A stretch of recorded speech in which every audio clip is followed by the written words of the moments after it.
So hey guys, welcome to Sunfire Sensei. मैं हूं अंकित। तो स्वागत करता हूं अपने एक नए वीडियो में। तो आज हम सीखने जा रहे हैं एसईओ और हेड टैग के बारे में। यही हमारा टाइटल है।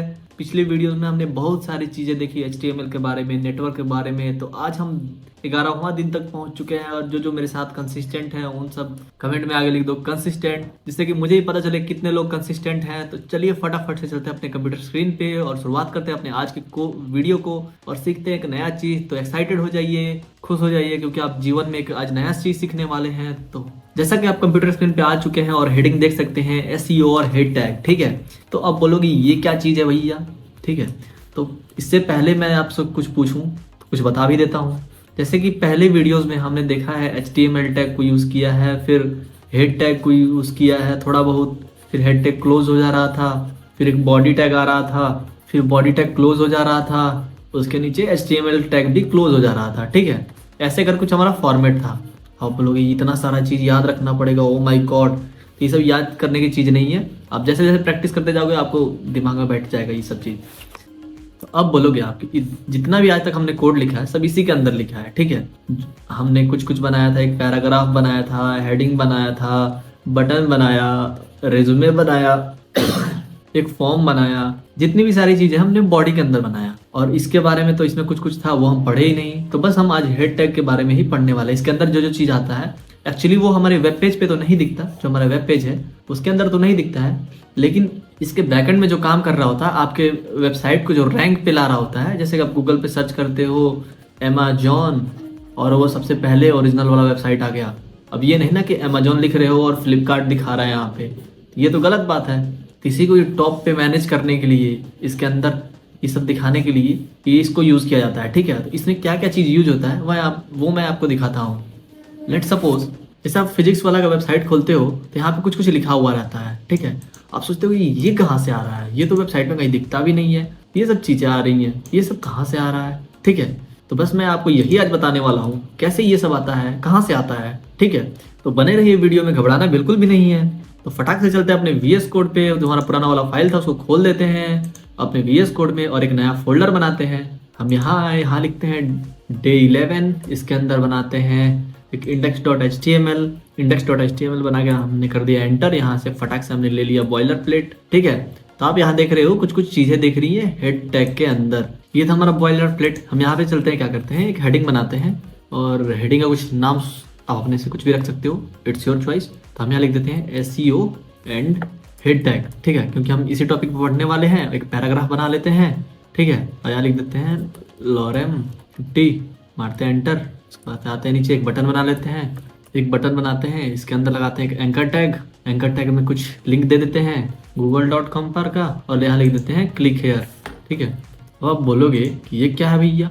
हम इसको कंट्रोल एस करके लाइव सर्वर पे ऑन करते हैं पहले, ठीक है। ऐसे हमारे यहाँ पे शो हो रहा है, यहाँ पे हम क्लिक कर रहे हैं तो गूगल खुल जा रहा है। ऐसे तो हम तो ये सब चीज़ें पहले भी बना रहे थे, लेकिन अभी नया क्या है, तो नया ये है कि हम पढ़ने वाले हैं इन सारी चीज़ों को, ठीक है। आप यहाँ देख रहे हो टाइटल को मैंने पहले ही बताया था। जैसे कि मैं यहाँ चलता हूँ तो ऊपर देख रहे हो यहाँ टाइटल दिख रहा है।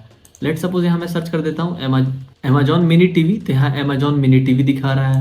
यहाँ फ्लिपकार्ट लिख देता हूँ तो यहाँ कुछ और दिखा रहा है, ऑनलाइन शॉपिंग साइट। यहाँ हम डॉक्यूमेंट दिखा रहा है मेरे में। ऐसे खुद से कस्टमाइज करने के लिए हम टाइटल को यूज़ करते हैं। अब यही मैं क्या करूँ, यहाँ लिख दूँ amazon.in और इसको सेव कर दूँ और वेबसाइट पे चलूँ तो यहाँ amazon.in दिखा रहा है। ऐसे ही मैं लिख दूँ सनफायर सेंसे, जिस पर आप ये वीडियो देख रहे हो, तो वो आ जाएगा। अब आप बोल रहे होगे कि ठीक है भैया ये तो आ गया, लेकिन यहाँ पे एक लोगो भी दिख रहा है साथ में। लोगो कहाँ से आएगा, तो लोगो लाने का तरीका होता है, एलिमेंट होता है उसको यूज़ करके, लेकिन एक और तरीका है, वो है लिंक करके, ठीक है।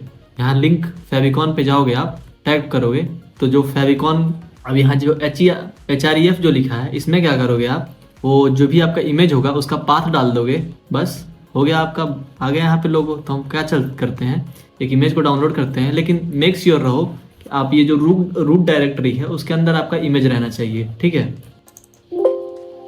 जैसे कि हमने अपने लोगो को रूट डायरेक्टरी में ला दिए हैं और यहाँ पे हम चलते हैं, बस लोगो को डाल देते हैं। तो क्या हमारा फाइल है, लोगो sunfiresense.png, ठीक है। इसको हम सिंपल सा मार्क करते हैं सेव और चलते हैं अपने पेज पे। तो देख सकते हैं आप यहाँ पे हमारा लोगो शो होने लगा है, ठीक है।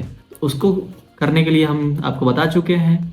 आपको सिंपल सा लिखना है लिंक, और लिंक में आप जाओगे तो आपको मिलेगा फेविकॉन, तो इस पर करना है आपको टैब, तो सेम आ जाएगा। बस फेविकॉन का जो यहाँ पे पाथ है उसको अपने इमेज के पाथ से चेंज कर देना है, लेकिन मेक श्योर कि आपका जो इमेज है वो आपके मेन फोल्डर में होना चाहिए, मेन रूट डायरेक्टरी में होना चाहिए, ठीक है।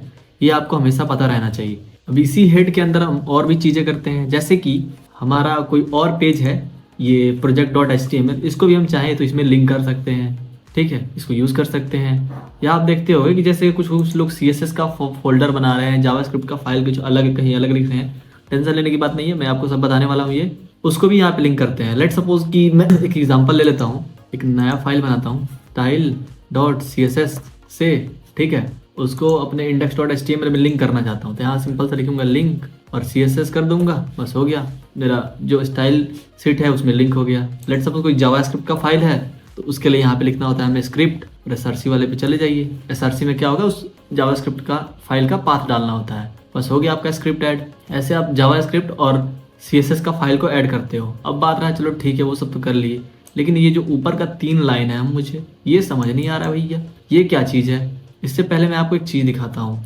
जैसे कि आप फिजिक्स वाला के वेबसाइट पे जाते हो तो यहाँ आपको नीचे कुछ लिखा दिख रहा है, ठीक है। इसके वेबसाइट पे चलते हैं, यहाँ से क्या करते हैं, हम इसका पेज सोर्स को ले लेते हैं, इसको करते हैं कॉपी, यहाँ आते हैं HTML फॉर्मेटर में, यहाँ पेस्ट करके फॉर्मेट कर लेते हैं। अब यहाँ क्या देख रहे हो, कुछ मेटा डेटा लिख रहा है। यहाँ मेटा में नेम में है डिस्क्रिप्शन, और उसके बारे में यहाँ लिखा हुआ है कि top online education tech platform that provide affordable income. उस चीज़ को अगर हम यहाँ चल के देखें तो वो सेम चीज़ यहाँ लिखा हुआ है, ठीक है। तो आप जो चीज़ मेटा में लिखते हो वो आपको वेबसाइट के मेन चीज़ पे दिखता है, ये आपको हेल्प करता है SEO में। अब SEO क्या होता है, SEO जो होता है वो होता है सर्च इंजन ऑप्टिमाइजेशन, और यही जो है वो मेन रोल प्ले करता है कि आपका जो वेबसाइट है वो ऊपर रैंक करे। जैसे कि मैंने फिजिक्स वाला लिखा, सबसे पहले जो फिजिक्स वाला का वेबसाइट था वो ऊपर आ गया।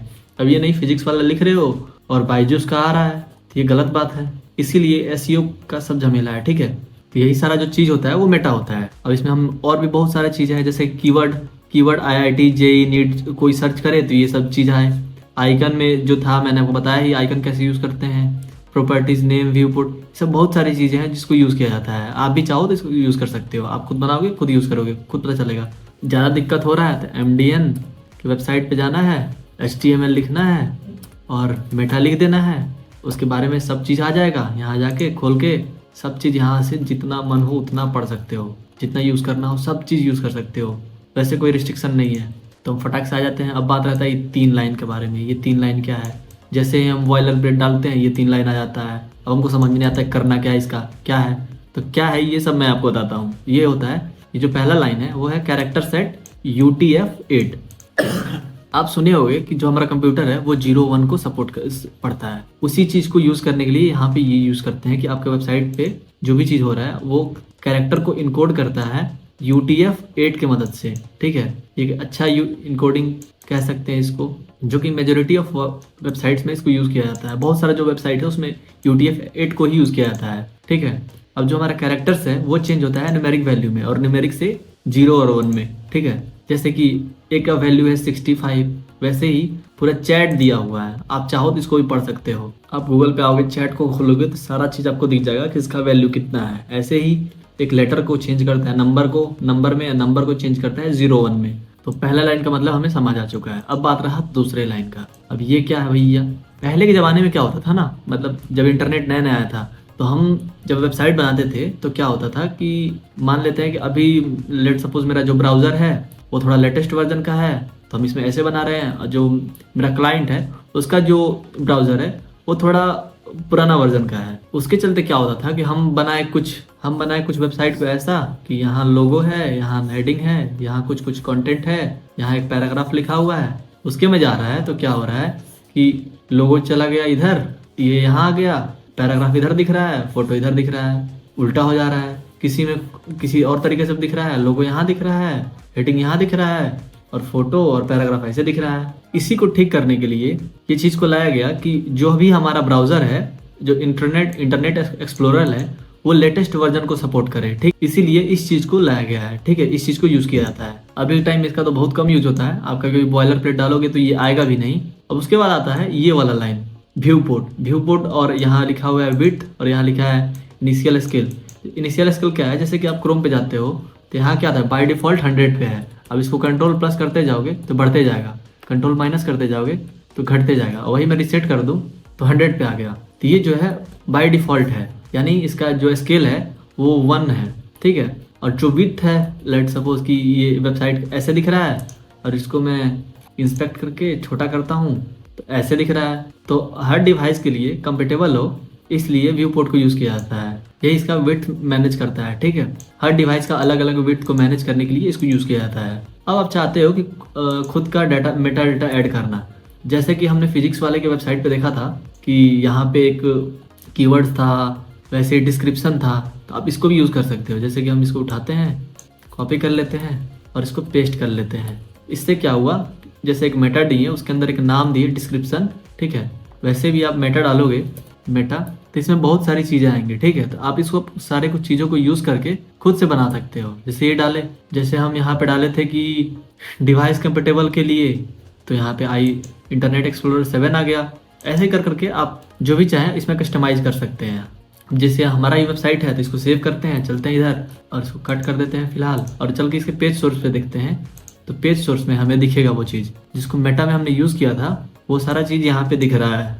जो हमने यूज़ किया था वो सारा चीज़ दिख रहा है यहाँ पे। वैसे ही यहाँ पे कीवर्ड्स है, इसको भी आप चाहो तो उठा ले सकते हो और वहाँ पे डाल सकते हो अपने वेबसाइट में। और इसको चल के हम देखते हैं अपने वेब पेज पे, जब रिफ्रेश करते हैं तो यहाँ पे हमारा कीवर्ड दिखा रहा है। इसमें हम चाहें तो कस्टमाइज भी कर सकते हैं, जो मन अपने से वो कर सकते हैं। इससे क्या होगा कि ये कीवर्ड सर्च करने पे हमारा वेबसाइट ऊपर आएगा, ठीक है। तो अभी तक हमने क्या क्या पढ़ लिया, टाइटल कैसे चेंज करते हैं, टाइटल में लोगो कैसे ऐड करते हैं, ठीक है, डिस्क्रिप्शन कैसे ऐड करते हैं, कीवर्ड्स कैसे ऐड कर सकते हैं, और दूसरा जो साइट होता है उसको कैसे ऐड कर सकते हैं। ये जो 3 लाइन है इनके बारे में हम सीख गए।